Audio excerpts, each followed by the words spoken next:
Hello and welcome to The Real Talk. Today we have Vernon BC resident Phoebe, who is going to share her story about scoliosis, from being diagnosed when she was 12 all the way up until adulthood. Let's get into it.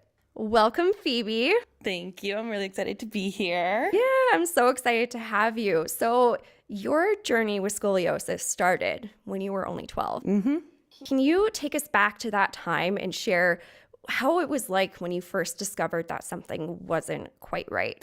It all actually started when I would be walking home from school, elementary school, and I'd be walking on the side of my foot. And it was causing like a lot of pain in my legs, up and through my hips. No one could really understand why I was doing it. My mom is an OT, so an occupational therapist, and she was kind of like, something's not right.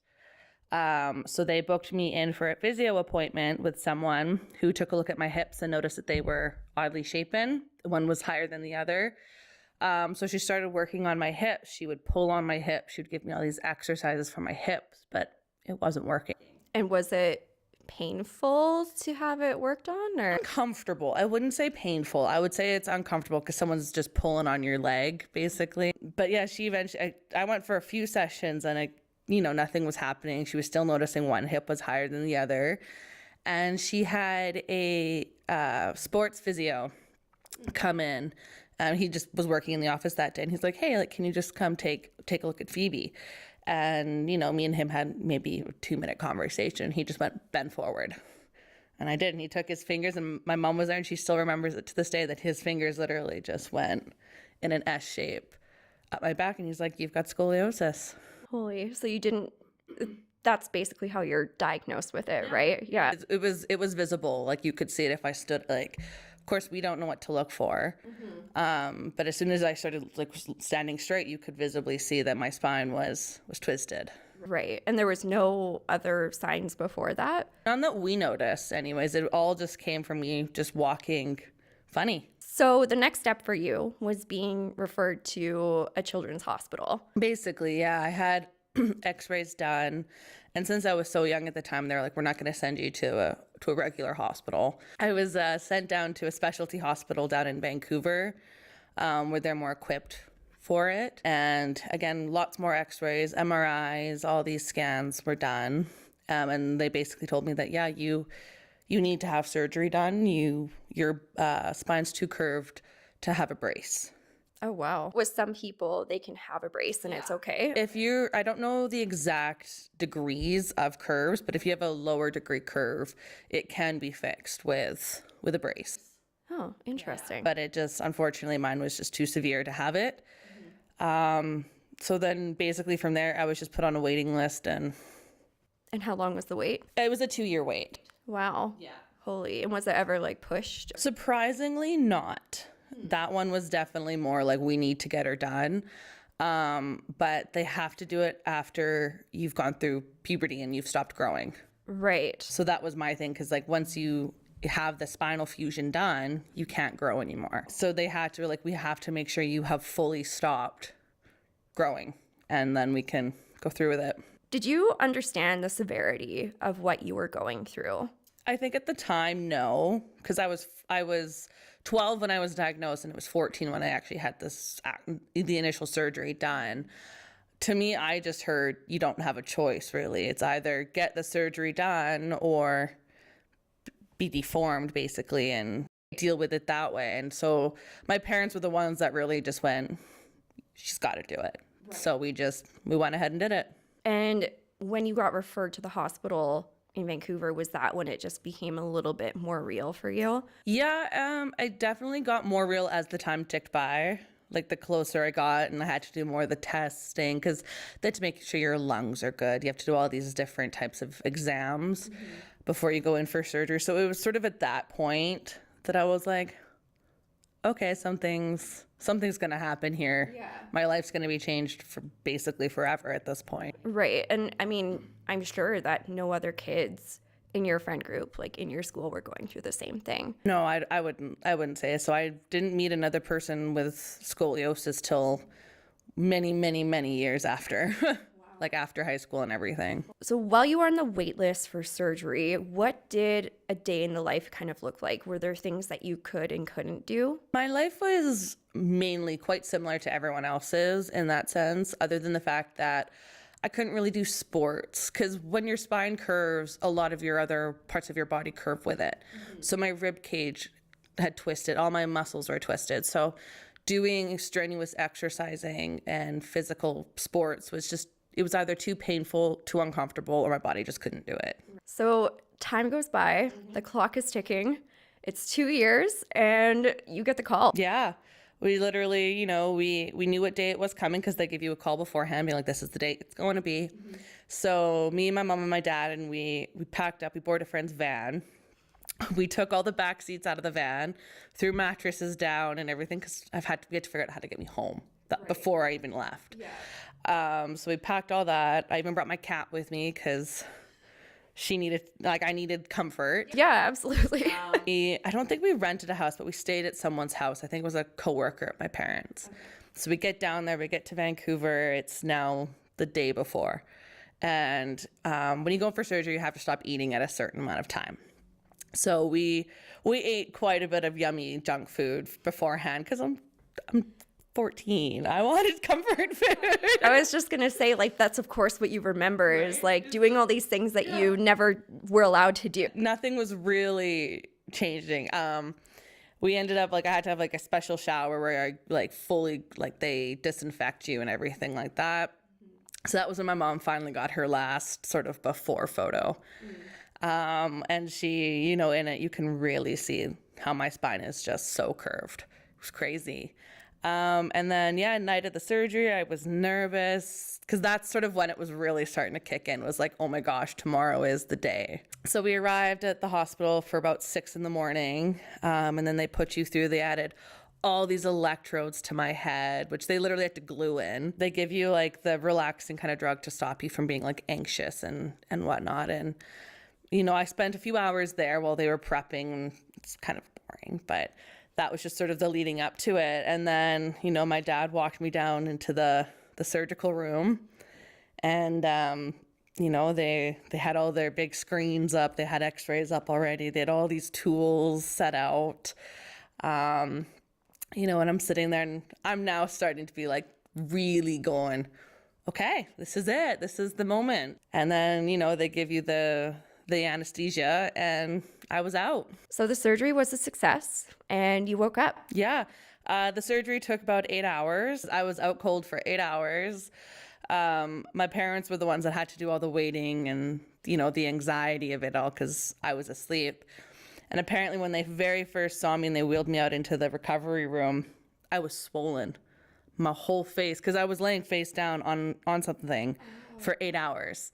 So they were utterly shocked because they're like, oh my gosh, her face is completely swollen. My eyes were swollen shut, my cheeks. And then I initially wake up because I woke up once and then immediately went back to sleep because anesthesia does that to you. It just makes you feel so groggy. And I remember waking up and I just said, I did it. Oh. I did it. And I remember my mom being like, heck yeah, you did. You did it. It all kind of just went from there. There's so much that the doctors and nurses had to do. They had to make sure I could wiggle my toes. Then let's get her sitting up. Mm-hmm. So I remember sitting upright out of on the edge of the bed 2 hours after having spinal surgery done. And I was walking the next day.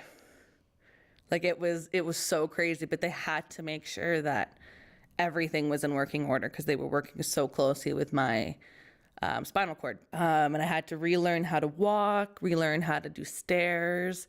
Because when you were curved, and even though you couldn't really see it unless you knew me, my center of gravity was off. When I originally stood up, they're like, you're gonna feel dizzy because your center of gravity is where should be.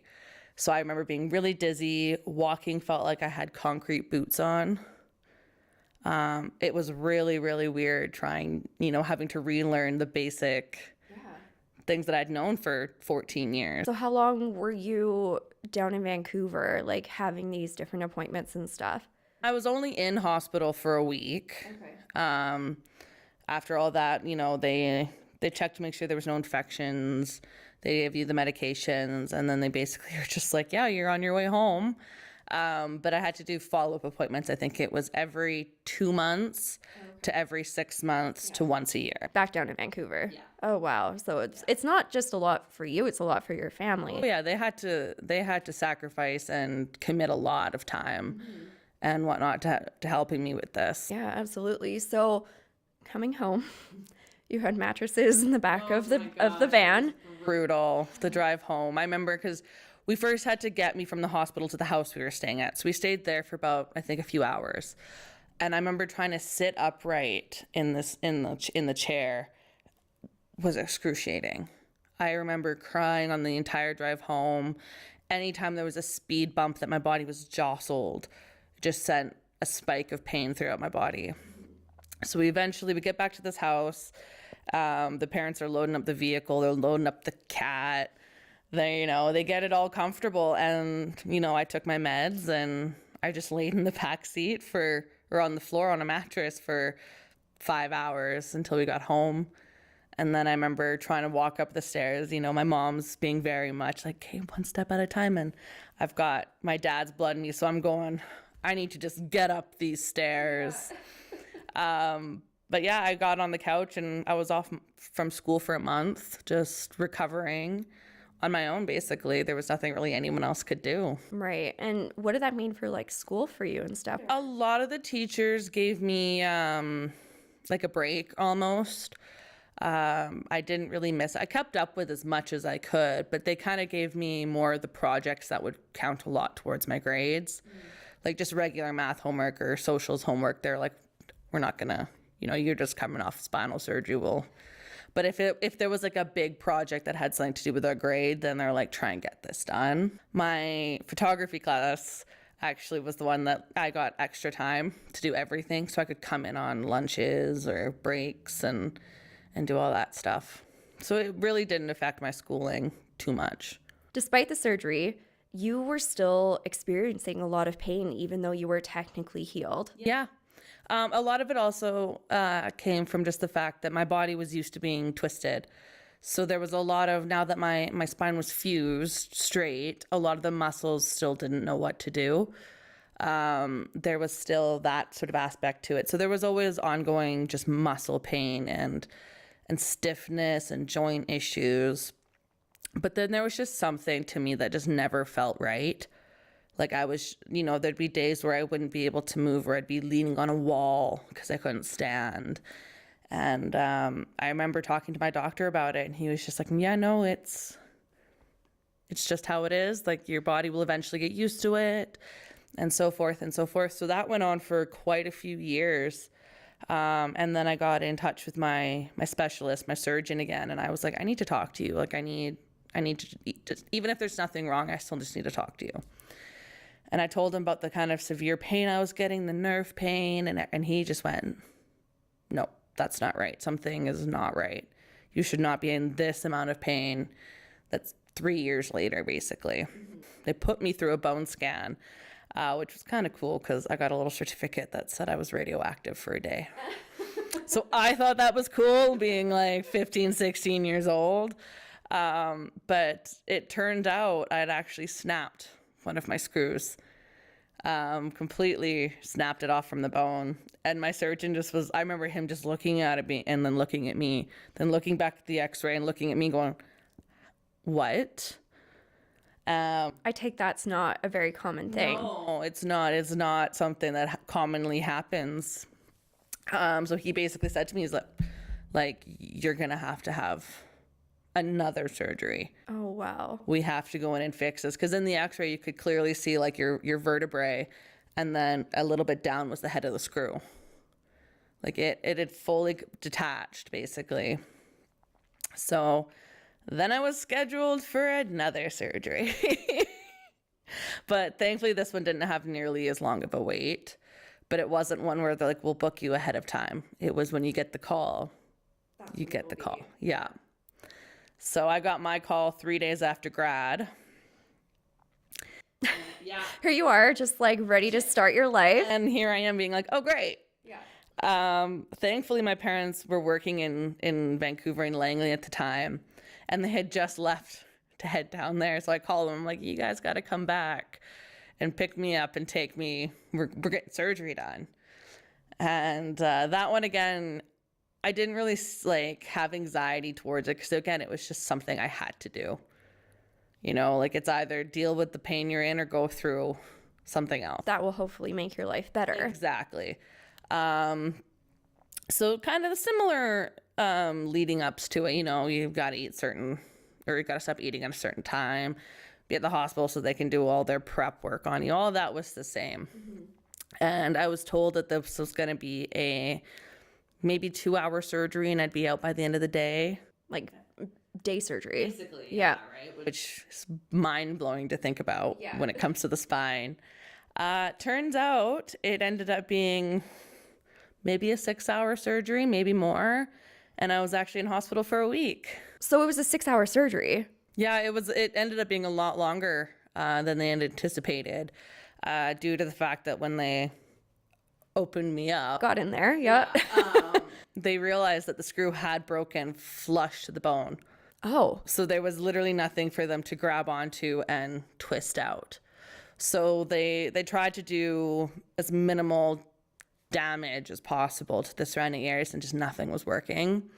So they ended up having to drill around the broken part of the screw and then untwist it. So, I mean, for the people watching and listening, drilled around the bone. Like you have to Yeah, they drilled into my vertebrae. Yeah, I'm sure that there's probably photos and videos online, but like you're just saying, oh, they're drilling in, and I'm like, oh my God, they're in there going around this. Yeah. So then eventually they got the new screw in, and then they had to go in and patch up the hole, basically. So they basically did the same thing as what they did to fuse it, which is they take bone dust and turn it into a paste. And then they fill in the gaps that were either drilled into or the bits they were fusing. Mm-hmm. And as it heals and hardens, it becomes bone. I didn't know that either. Yeah, the more you know. Really cool procedure that they have to do. Yeah. But then they noticed that there was another screw loose, so they had to go in and they fixed that. Then they noticed that some of the vertebrae hadn't actually fused, so there's still movement. So then they had to refuse that area with some extra bone dust, and it just ended up being a way longer procedure than they had anticipated. Right, and there was complications right away when you woke up, right? It was, I remember just being in agony and just screaming. And my mom trying to hold me, and I'm just bawling and screaming, and everyone was looking at me going like, we don't know what's going on. We don't know why she's feeling like this. Right. But I could essentially, basically, to me, I felt every single thing that they did. I felt the incisions. I felt the drilling, even though your bone doesn't have, but it's what it felt like. Yeah. I felt the stitch. I could feel. It's trauma to your body. Yeah. Your body knows that it just went through. Something. Yeah. And I just remember for days I was laying on my side because I could not lay on my back, that I actually started getting like bruising from being on my side so long, because 24 hours of a day I couldn't lay on my back. And I wasn't eating, I was vomiting, and it was just horrendous. And I remember, and to this day my mom still calls her my guardian angel, was a nurse who was covering for someone who's in the intensive care unit. Mm-hmm. And she took one look at me and went, you should be in my ward, my unit, not in this one. So she knew something wasn't right. And she took a look at the records, and my pain, like the morphine they were giving me, wasn't enough for what they had done. Basically, they hadn't switched it. And she's like, oh my gosh, no wonder you're in such pain. So she immediately goes out and tries to hunt down the surgeon because she needs his approval before he starts messing with my drugs. And I remember her finally coming back being like, we've been finally given the okay to give you some more. It's going to take a little bit to kick in, but I'm also going to give you some anti-nausea medication to help you sleep too. Great. To basically just put you out till it kicks in. And it's the stuff that they give to chemo patients. Wow. Like it's strong stuff, but she's like, we need to knock you out basically. So yeah, they did that. I woke up and I was in what I guess you could call the normal amount of pain and discomfort that I should have been in. But from there, I was allowed to go home. But it took about a week before they figured it out. Pain management is a huge part of your life. It's an everyday part of my life. I constantly always have to have something in me basically to help, whether that's Tylenol or Advil, anything like that. Seeing physiotherapists, massage therapists, all that is a battle in my life because I constantly need it. And you've more so started, what was it, acupuncture? Yes, yeah. I get acupuncture and cupping done. Yeah. I love it. And it helps on your incision because you have pain with your incision too. Yeah, I have a lot of scar tissue, and a lot of people don't realize that scar tissue buildup actually can create its own pain. So my scar, because it's been cut into so many times, has a lot of scar tissue damage to it. It's quite thick. So my acupuncturist, she does needling inside onto the needle or onto the incision, and she can visibly see the incision rise and then fall. Wow. Rise and then fall because it's actually releasing some of its tightness that it has in it. It's really, really cool. Yeah. So does your body still have some type of like reaction to feeling like it's twisted still, or? That's always, to me, yes. I still occasionally find myself standing a little twisted. But I had what they called idiopathic adolescent scoliosis. So they didn't actually know what caused it. Right. They just assumed that when I hit puberty, one half of me grew faster than the other. Huh. But the way my mother kind of describes it to me is there's still a force in your body that's trying to twist you. You just now have metal and a few spines stopping it from doing that. So there is constantly almost like an internal battle with my own body. Yeah. So in 2022, you started experiencing some really severe pain again. I was noticing that it was hard to do a lot of things again. Walking, sitting, standing, laying down. And I remember going to my doctor and just, again, he needed to refer me to someone else. I was referred to an orthopedic surgeon in town. He took a look at the x-rays and was like, you broke a rod. You snapped one of your rods in half, basically. And he couldn't give me an explanation as to why or how that happened, just that it did. And we're talking about now 10 years since my original surgery. And then he looked at my thoracic x-rays and noticed that I call them anchor hooks. They're basically just where the rod starts and comes down. They had come out of the bone. So they were basically just rubbing around on the inside of my body without having any purpose at that point because they were out of the bone. They were serving no purpose but causing pain. And he basically said, I need to refer you to a specialist down in Vancouver. He does adult spinal injuries and quality of life. And he was an absolutely fantastic doctor. Went down to see him. The initial consultation was basically just saying that what he's going to have to do is we're going to have to cut the broken rod out. Not the whole thing, just from where it snapped and down, basically. And same for the anchor hooks, was basically cut them and just remove them out because it's not serving any purpose anymore. Right. And technically, because my spine has been fused for so many years, the rods really aren't doing anything.